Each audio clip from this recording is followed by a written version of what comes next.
आज मी बनवत आहे ढाबा स्टाईल बटर पनीर मसाला। ह्यामध्ये मी 2 मोठे कांदे चिरून टाकले आहेत। हे कांदे मी जास्त बारीक नाही केले। त्यानंतर हा कांदा लाल होईपर्यंत मी चांगला परतून घेतलाय। त्यामध्ये मी 2-3 लसणाच्या पाकळ्या घातल्या। त्यानंतर मी ह्यामध्ये अद्रक घातले। त्यानंतर मी ह्यामध्ये एक मध्यम आकाराचा टोमॅटो घातलाय।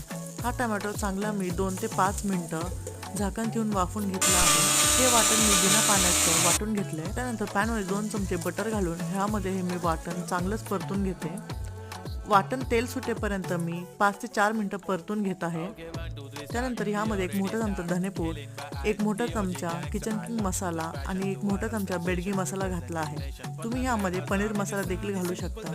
त्यानंतर मी ह्यामध्ये पाणी घातलंय। इथे मी चवीनुसार मीठ घातलं आहे।